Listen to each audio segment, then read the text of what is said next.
कौशली आपका स्वागत करती हूँ, इस्तेमाल करती हूँ आपके ही चैनल पे। कैसे हैं आप सब? उम्मीद है आप सब ठीक हो गए, हेल्दी हो गए, स्वस्थ हो गए। यही हमारे चैनल का मोटिव है, उद्देश्य है। दोस्तों आज हम बात करेंगे हीमोफीलिया के बारे में। दोस्तों आप सभी ने हीमोफीलिया के बारे में सुना होगा दोस्तों, लेकिन आपको पता नहीं होगा कि इसके ट्रीटमेंट क्या है, इसके सिम्टम्स क्या हैं, इसके कारण क्या हैं और इसकी वजहें क्या हैं। दोस्तों इसके बारे में हम आपको पूरी जानकारी देंगे कि हीमोफीलिया के ट्रीटमेंट क्या है और ये क्या होता है। लेकिन दोस्तों अगर आपने अभी तक चैनल को सब्सक्राइब नहीं किया हो तो प्लीज़ चैनल को सब्सक्राइब करें, लाइक करें, शेयर करें, कमेंट करें, क्योंकि हेल्दी और स्वस्थ होने वाली जानकारी सबसे पहले आपके पास पहुँचे। और दोस्तों अगर आप चैनल पर नए हैं, आप देख रहे होंगे नीचे रेड कलर का सब्सक्राइब बटन है, बेल नोटिफिकेशन है, लाइक बटन है, उसको दबाएं। हमेशा हेल्दी रहें। तो चलिए दोस्तों शुरू करते हैं। दोस्तों हीमोफीलिया एक प्रकार का ब्लीडिंग डिसऑर्डर है, रक्तस्राव विकार है। ये एक जेनेटिक रोग है और बहुत कम लोगों में पाया जाता है। हीमोफीलिया रोग के कारण शरीर में रक्त के थक्के जमने की प्रक्रिया धीमी पड़ जाती है दोस्तों, और इस कारण से शरीर से बह रहे खून जल्दी नहीं रुक पाता। इसी कारण से हीमोफीलिया से ग्रस्त व्यक्ति के शरीर में रक्त के थक्के जमने अर्थात बहने और खून रुकने से स्वस्थ व्यक्ति से अधिक समय लग जाता है दोस्तों। हीमोफीलिया के कुछ गंभीर मामलों में शरीर के अंदर रक्त बहना, इंटरनल ब्लीडिंग लग जाता है दोस्तों। ऐसी स्थिति में व्यक्ति का समय पर इलाज ना होना और उसकी मृत्यु भी हो सकती है। ये रोग महिलाओं की तुलना में पुरुषों में अधिक देखा जाता है दोस्तों। भारत में जन्मे प्रत्येक 5,000 पुरुषों में से एक पुरुष में हीमोफीलिया से ग्रस्त है। यानी हमारे देश में हर साल लगभग 1300 बच्चे हीमोफीलिया के साथ जन्म लेते हैं दोस्तों। अब हम आपको बताएंगे हीमोफीलिया के प्रकार क्या हैं, इसके टाइप्स क्या हैं। दोस्तों हीमोफीलिया के कई अलग अलग प्रकार हो सकते हैं, लेकिन इसके प्रमुख 2 ही प्रकार हैं। पहला जो है हीमोफीलिया टाइप ए। इस प्रकार की हीमोफीलिया को क्लासिक हीमोफीलिया के रूप में भी जाना जाता है। ये रोग 8 ब्लड क्लॉटिंग फैक्टर की कमी के कारण होता है। दूसरा दोस्तों हीमोफीलिया टाइप बी। इसे क्रिसमस रोग या क्रिसमस डिसीज के रूप में भी जाना जाता है। ये क्लॉटिंग फैक्टर 9th बनने में होने वाली कमी के कारण होता है। दोस्तों हम आपको बताएंगे हीमोफीलिया के लक्षण क्या हैं, इसके सिम्टम्स क्या हैं। दोस्तों रक्तस्राव यानी ब्लीडिंग होना हीमोफीलिया का एक प्राथमिक लक्षण सिम्टम्स है, जो निम्न रूप से देखा जा सकता है। जैसे त्वचा के नीचे ब्लीडिंग होना, जो हेमेटोमा शरीर के नरम ऊतकों में रक्त जमा होने के कारण बन सकता है दोस्तों। मुंह या मसूड़ों से खून बहना, ऐसा आमतौर पर दांत संबंधी कोई ट्रीटमेंट या सर्जरी या रोग होने के बाद होता है। वैक्सीनेशन या इंजेक्शन लेने के बाद खून निकलना, जोड़ों में ब्लीडिंग होने से प्रभावित जोड़ों में सूजन या दर्द होना। इसमें ज़्यादातर कोहनी, घुटने और टखने प्रभावित होते हैं दोस्तों।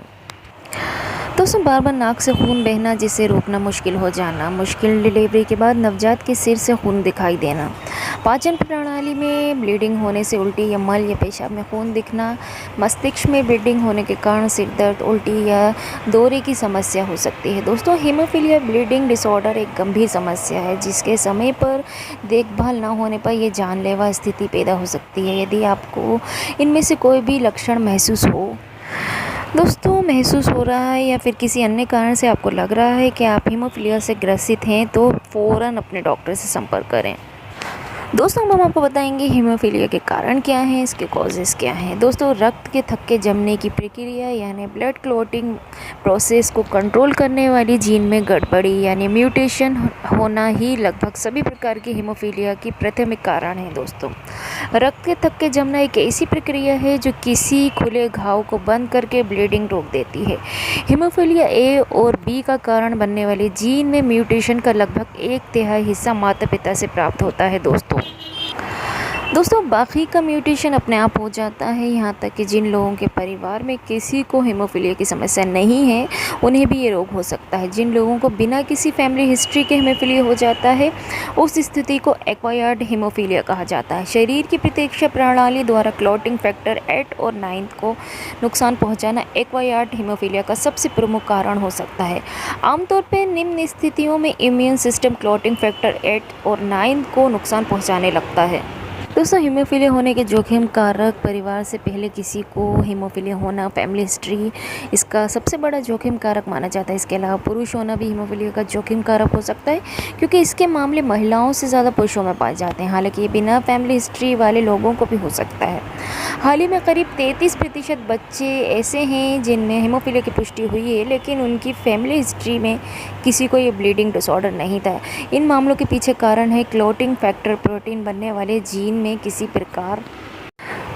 प्रकार का म्यूटेशन या बदलाव माना गया है। जीन में आए इस परिवर्तन के कारण क्लॉटिंग फैक्टर प्रोटीन ठीक से काम नहीं कर पाता या फिर मौजूद ही नहीं होता, और परिणाम स्वरूप रक्त के थक्के बनने की प्रक्रिया प्रभावित हो जाती है। फीमेल हीमोफीलिया नामक एक बहुत ही दुर्लभ स्थिति है। ये महिलाएं के दोनों क्रोमोसोम का दोषपूर्ण जीन में होता है। इस स्थिति में महिला हीमोफीलिया से पीड़ित होती है। दोस्तों हम आपको बताएंगे हीमोफीलिया की रोकथाम क्या है। दोस्तों हीमोफीलिया के अधिकतर मामलों में माता पिता से बच्चों में होता है। यदि गर्भ में पल रहे बच्चे के माता या पिता को हीमोफीलिया है तो बच्चे को ये बीमारी है या नहीं, इस बात की जांच नहीं की जा सकती। हालांकि इन विट्रो फर्टिलाइजेशन तकनीक की मदद से ये बीमारी बच्चे के होने से बचाव किया जा सकता है। इस तकनीक में अंडे की जाँच की जा सकती है, इसमें उसके हीमोफीलिया है या नहीं। ऐसे में सिर्फ उसी अंडे को इम्प्लांट किया जाता है जिसमें हीमोफीलिया ना हो। यदि माता या पिता में से किसी को हीमोफीलिया है तो उन्हें बच्चे की प्लानिंग करने से पहले डॉक्टर से इस बारे में पूरी जानकारी ले लेनी चाहिए। इसके अलावा हीमोफीलिया के मरीजों को स्वस्थ जीवन जीने के लिए कुछ बातों का ध्यान रखना ज़रूरी है। दोस्तों नॉन स्टेरॉयडल एंटी इन्फ्लेमेटरी दवाएं ना लें। जोड़ों पर ज़्यादा दबाव ना पड़े, इसलिए नियमित रूप से एक्सरसाइज करें, उनकी देखभाल रखें। दोस्तों अपने पहचान पत्र साथ रखें जिसमें आपका ब्लड ग्रुप लिखा हो। यात्रा के दौरान विशेष सावधानी बरतें। हेपेटाइटिस ए और बी का टीका ज़रूर लगवाएं, इससे रोकथाम किया जा सकता है। यदि किसी को हीमोफीलिया है तो उसे किसी भी तरह के ब्लीडिंग होने पर तुरंत इलाज करना चाहिए। खून संबंधी या अन्य किसी प्रकार के संक्रमण से बचने के लिए विशेष सावधानी बरतें और समय समय पर जांच ज़रूर कराते रहें। दोस्तों अब हम आपको बताएंगे हीमोफीलिया का निदान क्या है। दोस्तों हीमोफीलिया का निदान करने के लिए स्क्रीनिंग टेस्ट और क्लॉटिंग फैक्टर टेस्ट भी किए जाते हैं। स्क्रीनिंग टेस्ट एक प्रकार का ब्लड टेस्ट होता है जिसकी मदद से ये पता लगाया जा सकता है कि रक्त के थक्के जमने की प्रक्रिया समान रूप से काम कर पा रहे हैं या नहीं। वहीं clotting factor test factors से भी कहा जाता है। ये बताता है कि थक्के बनने की प्रक्रिया में कितना समय लग रहा है। यदि जन्म से ही गंभीर हीमोफीलिया है तो बच्चा 1 साल का होने तक इस स्थिति का पता लगाया जा सकता है। क्लॉटिंग प्रोफाइल पैनल की मदद से इस स्थिति को पुष्टि की जाती है। दोस्तों पुष्टि की जा सकती है। इसके अलावा हीमोफीलिया रोग की पुष्टि करने के लिए निम्न टेस्ट किए जा सकते हैं, जैसे normal platelet count, normal bleeding time, normal prothrombin time, normal thrombin time at end 9 clotting low level. दोस्तों अब हम आपको बताएंगे हीमोफीलिया का उपचार क्या है। दोस्तों हीमोफीलिया का इलाज पूरी तरह से इसके प्रकार और गंभीरता पर निर्भर करता है। अनुपस्थित क्लॉटिंग फैक्टर को रिप्लेस करना ही हीमोफीलिया के इलाज का सबसे अच्छा तरीका माना जाता है, जिससे रक्त का थक्का बनने की प्रक्रिया भी सामान्य रूप से काम करने लग जाती है। इसके लिए कृत्रिम रूप से तैयार किए गए क्लॉटिंग फैक्टर का इंजेक्शन तकनीक की मदद से मरीज की नसों में छोड़ा जाता है। शोधकर्ताओं ने हीमोफीलिया का सही इलाज की पहचान करने के लिए जीन थेरेपी का काम भी कर रहे हैं। दोस्तों क्लॉटिंग फैक्टर इससे कॉन्सेंट्रेटेड F8 या F9 प्रोडक्ट भी कहा जाता है। इन इन्फ्यूज़ दवाओं का इस्तेमाल आमतौर पर हीमोफीलिया टाइप ए और बी के इलाज करने के लिए किया जाता है। ये दवाएं सिंथेटिक भी हो सकती हैं और मानव प्लाज्मा से भी बनाई जा सकती हैं। अमीनो कैप्रोइड एसिड, ये दवाएं रक्त के थक्कों को छोटे छोटे टुकड़ों में टूटने की मदद करती हैं। इन दवाओं का इस्तेमाल डॉक्टर आमतौर पर डेंटल ट्रीटमेंट या अन्य किसी सर्जरी से पहले करते हैं। दोस्तों हम आपको बताएंगे हीमोफीलिया के कुछ अन्य उपचार व विकल्प क्या हैं। दोस्तों इंजेक्शन या नेज़ल स्प्रे की मदद से हीमोफीलिया से ग्रस्त मरीज को क्लॉटिंग फैक्टर की बढ़ी हुई मात्रा को रिलीज़ किया जा सकता है। कुछ दवाएं हैं जो क्लॉटिंग को रोकने में मदद करती हैं और उनके टूटने में मदद करती हैं। फाइब्रिन सिलेंट भी उपयोगी हो सकता है, खासकर दांत से जुड़ी प्रक्रियाओं में, क्योंकि ये घाव के जमाव और उसके उपचार में सक्षम है। जोड़ों में हल्की ब्लीडिंग के मामले में फिजिकल थेरेपी की ज़रूरत पड़ सकती है। यदि ब्लीडिंग ज़्यादा है तो जोड़ों को नुकसान हुआ है तो सर्जरी की आवश्यकता हो सकती है। त्वचा के नीचे मामूली ब्लीडिंग में आइस पैक लगाने में मदद मिल सकती है। मुंह में ब्लीडिंग होने पर बर्फ़ के टुकड़ों में मदद कर सकते हैं। दोस्तों जीन थेरेपी भी इसमें काफ़ी हद तक मददगार है।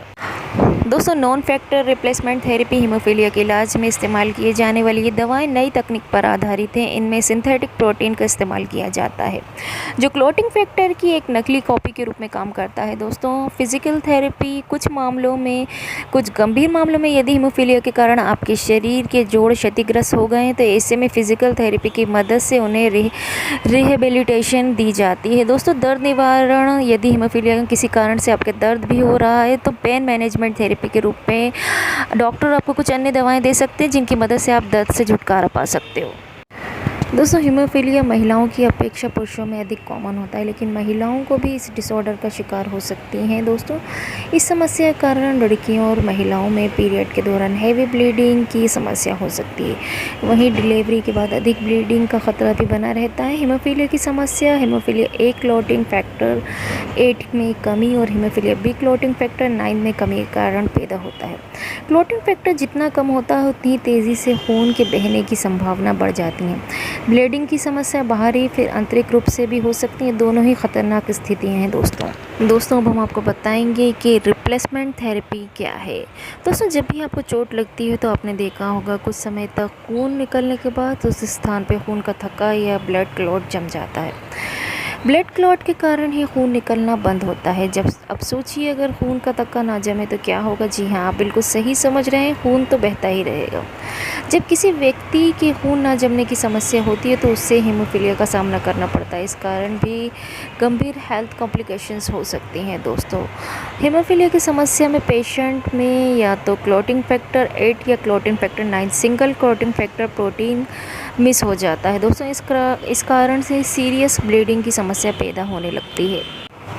दोस्तों, रिप्लेसमेंट थेरेपी की सहायता से क्लॉटिंग फैक्टर 8 या क्लॉटिंग फैक्टर 9 के प्रोटीन को रेगुलर बेस पर इन्फ्यूज़ किया जाता है। फैक्टर 8 इन्फ्यूज़न के लिए रोज़ाना, फैक्टर 9 के लिए सप्ताह में 2 से 3 बार रिप्लेसमेंट थेरेपी की ज़रूरत पड़ती है।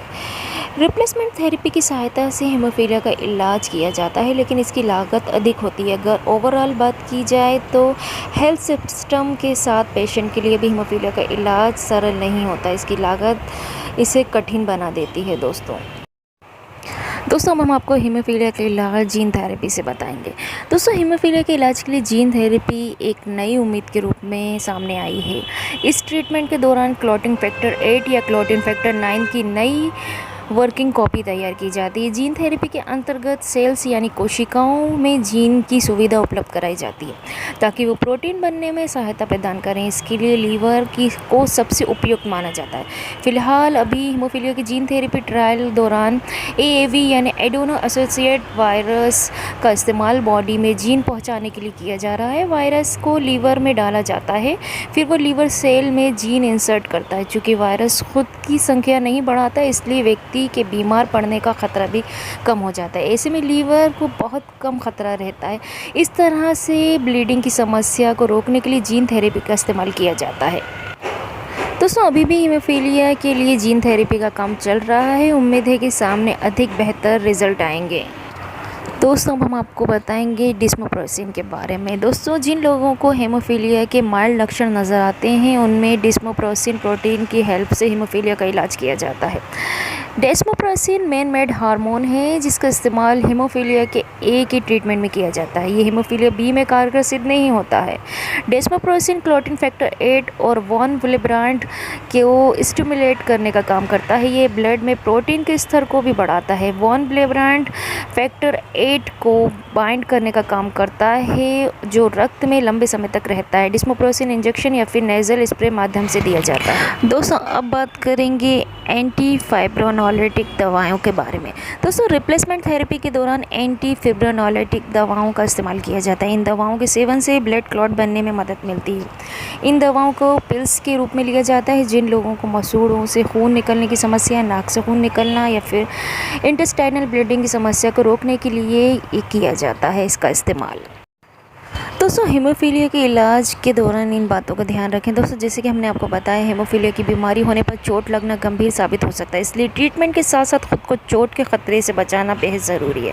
आपको ड्राइविंग के समय हमेशा सीट बेल्ट का इस्तेमाल करना चाहिए ताकि आप गंभीर चोट से बच सकें। साथ ही ऐसे काम बिल्कुल ना करें जिनमें आपको चोट लगने का खतरा बना रहता है। अगर आपको हल्की चोट भी लगी है तो उसका ट्रीटमेंट डॉक्टर से ही कराएं।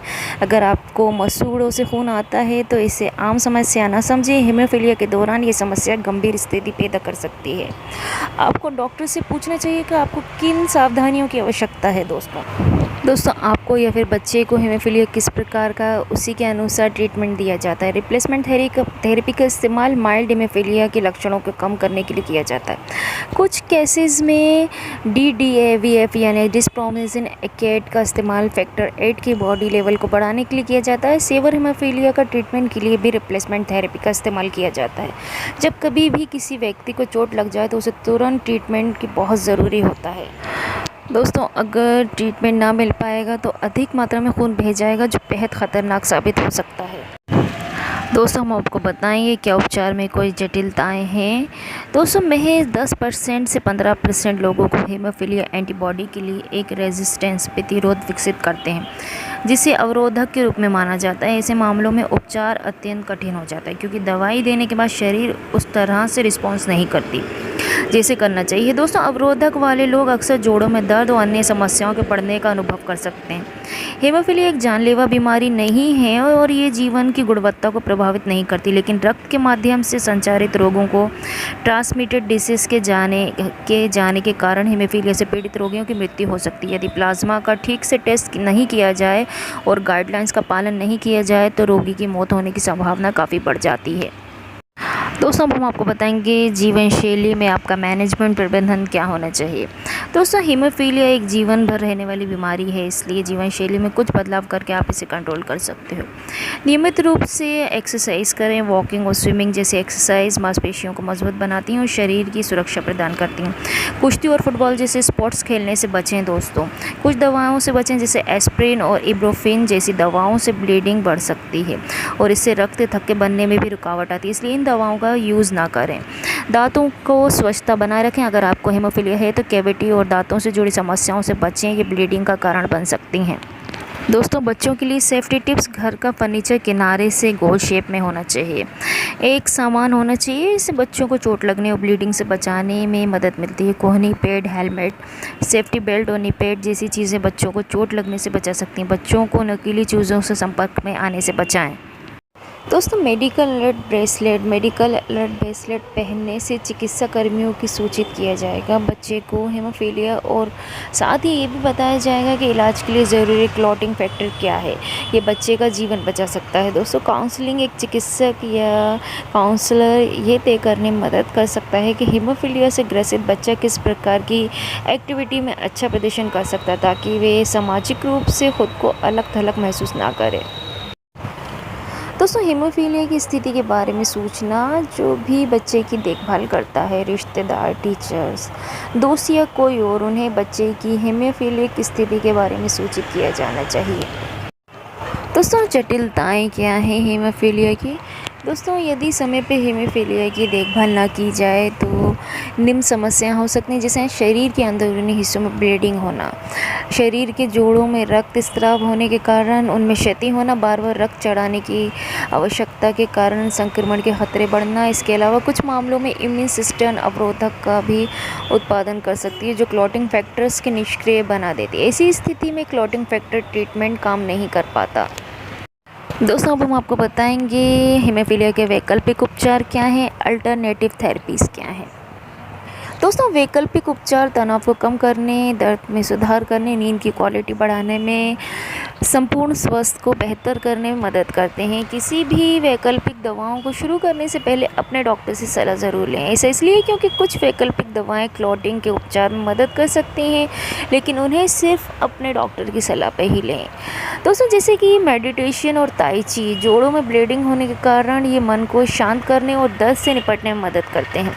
योगा, स्ट्रेचिंग मांसपेशियों को मजबूत बनाने और संतुलन में सुधार करने वाले योगासन गठिया के रोगियों के लिए काफ़ी फ़ायदेमंद होते हैं। हालांकि हीमोफीलिया के मरीजों को योगा करते वक्त सावधानी बरतनी चाहिए।